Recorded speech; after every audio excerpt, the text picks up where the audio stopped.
буданд ҳолатҳое ки бештар бо кӯдакон ё ин ки дар замони кӯдакиятон наврасиятон бо бародарҳо баҳс мекардед барои ягон масъаларо ҳал карданд ё ин ки барои як корро анҷом доданд? бале мешуд замоне ки мо бо бародарони худ баҳс мекардем ва оиди ягон масалан ки ягон кореро ки бояд анҷом додану иҷро кардани ҳамон корҳое ки бар мо падару модарамон фармон медоданд.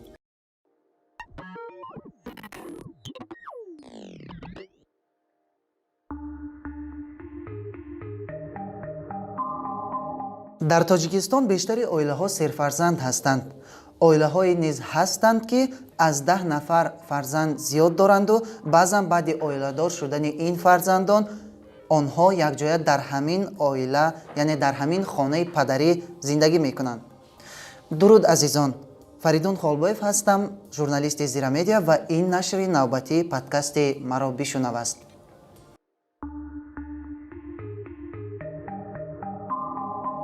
дар нашри мазкур дар бораи баҳсу мунозираҳо, нобаробарии андешаҳо байни фарзандон дар оилаҳои серфарзанд хоҳем гуфт. меҳмони навбатии мо Маҳмадалӣ Набиев, донишҷӯи курси якуми донишкадаи давлатии фарҳанг ва санъати Тоҷикистон ба номи Мирзо Турсунзода буда дар оилаи серфарзанд ба воя расидааст. ҳадаф аз даъвати Маҳмадалӣ фаҳмидани он аст ки то чӣ андоза ихтилофоти назар байни фарзандон дар чунин оилаҳои калон вуҷуд дорад ва барои ҳалли ин ё он масъала чӣ тавр бо хонавода ва ё бародарон маслиҳат бояд кард. салом Маҳмадалӣ, сипос мегӯем ки даъвати моро пазируфтед барои иштирок дар ин подкасти мо ва пеш аз ҳама мегуфтед ки шумо дар оила чанд фарзанд ҳастед? ташаккури зиёд барои даъват кардан ба барномаи Маро бишунав. мо дар оилаи худ 5 фарзанд ҳастем, 4 писар ва 1 духтар. ман ба гайраи худ дар оилаамон 2 бародари худам калон ва 1 хоҳари бузург дорам ва инчунин 1 бародари хурдаам дар оилаи мо аст. падар, модар ва оилаи шумо зиндагӣ мекунед ҳамихел ё ин ки бобою биби ҳам ҳамроҳи шумо ҳастанд? на, падару модару бародарону инчунин зани бародарам. хуб, замони кӯдакии шумо чӣ тавр сипарӣ шудааст? замони кӯдакии ман дар шаҳри Кӯлоб сипарӣ шудааст ва инчунин бояд гуфт лаҳзае буданд ки то ҳол аз ман намехоҳам онҳоро фаромӯш кунам. лаҳзаҳое буданд ки масалан гирем лаҳзаҳои хушҳолиам буду ва зикрани дар он давраи кӯдакӣ мавҷуд буд. буданд ҳолатҳое ки бештар бо кӯдакон ё ин ки дар замони кӯдакиятон наврасиятон бо бародарҳо баҳс мекардед барои ягон масъаларо ҳал карданд ё ин ки барои як корро анҷом доданд? бале мешуд замоне ки мо бо бародарони худ баҳс мекардем ва оиди ягон масалан ки ягон кореро ки бояд анҷом додану иҷро кардани ҳамон корҳое ки бар мо падару модарамон фармон медоданд. хуб, ту ки аз оилаи серфарзанд ҳастӣ, яъне 3 бародару 1 хоҳар дорам гуфтӣ, байни шумо чӣ дигаргунӣ ва ё андешаҳои гуногун дар мавриди ин ё он масъала вуҷуд дорад? масалан, бузургтар аз ту бародаронат ҳаст, хоҳари калоният ҳаст. онҳо дар ин ё он масъала ҳаллаш чӣ гуна фикр доранду ту чӣ гуна фикр дорӣ?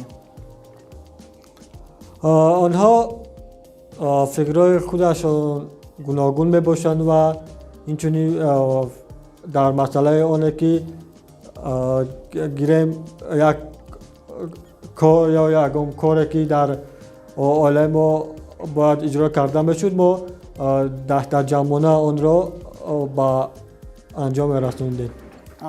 барои иҷрои корбори хона ва саҳро ки дар оила умуман анҷом дода мешавад, кӣ бештар фармон медиҳад?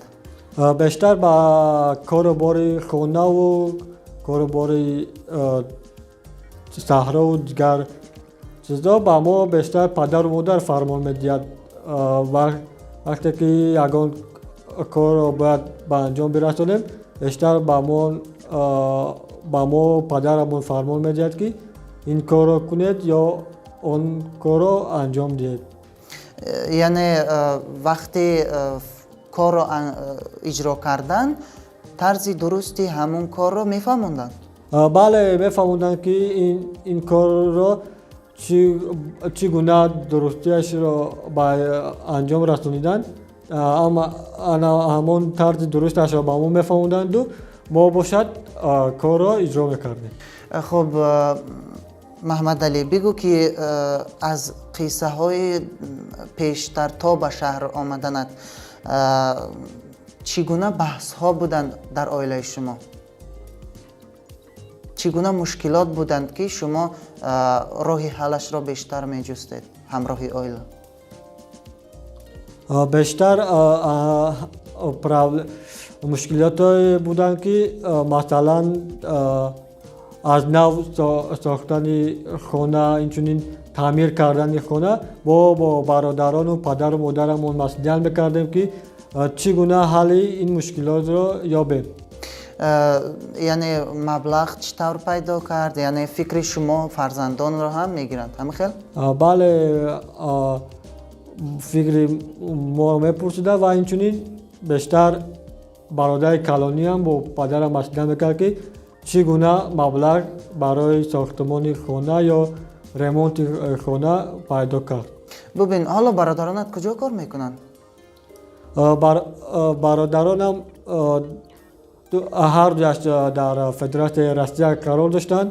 ба наздики яктоаш аз федератсияи Россия баргаштад ва якто дигар бошад дар он ҷо қарор дорад. хоҳари калоният шавҳар кардагӣ аст?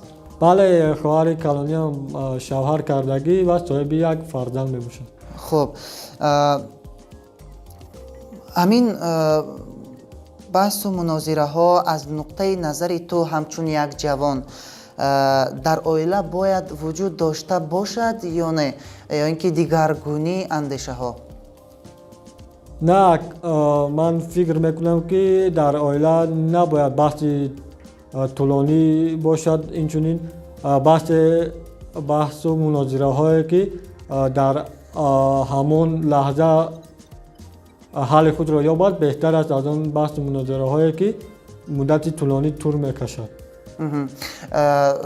чӣ ҳамон баҳсе буд дар оилаи шумо буд ки тӯл кашида буд? на, дар оилаи мо баҳсе набуд ки мақсад гирем тӯлонӣ кашад. мо ҳамон чӣ баҳсу мунозираҳое ки мешуд дар ҳамон вақташ онро ҳал мекардем. ба фикри ту кӣ бояд бештар гузар кунад, калонсолон ё хурдсолон? ба фикри ман бештар падару модар гузариш кунанд. вақте ки мо ҷавон ҳастему, мисол навраст ҳастему, хатогӣ мекунем, аз ҷониби падару модар онҳо аз гуноҳи мо мегузаранд ва кӯшиш мекунанд ки моро ба роҳи дуруст ҳидоят намоянд. дар минтақаи шумо ҳастанд оилаҳое ки аз 7-8 нафар зиёдтарак фарзанддор ҳастанд, умуман дар як ҳавлӣ зиндагӣ мекунанд? на, дар минтақаи мо он гуна оилае нест ки 8-9 фарзанд дошта бошад. ҳастанд оилаҳое ки аз 4 ё 5 нафар зиёдтар ҳастанд, аммо 8-9 нафар фарзанд надоранд. ту худат шоҳиди масалан ҳодисаҳое шудаӣ ки онҳо бо баҳс, бо мунозираҳо байни фарзандон як масъалаи худро ҳал кунанд? на, ман шоҳид нашудам. яъне ба ин чизо ту аллакай диққат надодаӣ? диққат надодам ва шоҳид нашудам ки кадом оила чӣ баҳсу мунозираҳое дар оила дорад ва бо кадом роҳ баҳсу мунозираҳои худро ҳал менамояд.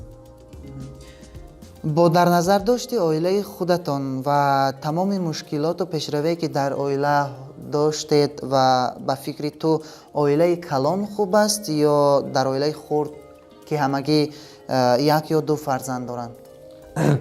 ба фикри ман дар оилаи каме калонтар бошад оила беҳтар аст ки вақте ки мисол як фарзанду ду фарзанд дар як оила бошад, мисол як писар як духтар, вақте ки падар барои анҷоми кор бори хона ба писар фармон медиҳад ки ин корро кун, он ба танҳоӣ гуфта наметавонем ки айёдаи он фармони падар мебарад ва будани бародар ба ӯ ёрӣ мерасонад ки ду нафара айёдаи як кор бароянд. Яъне тахминан худи ту агар оиладор шавӣ чанд фарзанд доштан мехоҳӣ умуман? Агар насиб карда бошад ки мо оиладор шавем, мехоҳам 4 фарзанд дошта бошам, 3 писар ва 1 духтар. Беҳтарин. Хуб, чӣ нақшаҳо дар оянда дорӣ? Баъд аз хатми донишгоҳ ё умуман ҳангоми таҳсил кардан чӣ нақшаҳо дорӣ? Нақшаҳо гуногун аст. Мехоҳам сараввал донишгоҳро бо боҳои хуб таҳсил карда, бо сари баланд ба шаҳри худамон баргардам ва коре мекунам ки қадри падару модарам дар назди дигарон паст нашавад. Ташаккури зиёд барои суҳбати ошкоро. Дӯстони азиз, дар нашри навбатии подкасти маро бишунав ҳамсуҳбати мо Маҳмадалӣ Набиев буд ки худ дар оилаи серфарзанд бузург шудаву ҳамдигарфаҳмиро дар масъалаи дурусти байни ҳам гузоштан ва фикри якдигарро фаҳмидан аз тарафи волидон медонад. ҳамдигарфаҳмӣ ва баробарии андешаҳои якдигар дар оила аз муҳимтарин масъалаҳо дар замони имрӯза аст. мушкилоти пешомадаро ҳамеша дар назди волидон ва фарзандон ба баррасӣ гузоред ва умедворем ки роҳи беҳтарини ҳалли худро хоҳад ёфт, зеро маслиҳати волидон ва эҳтироми фикру андешаҳои фарзандон дар мадди аввал аст.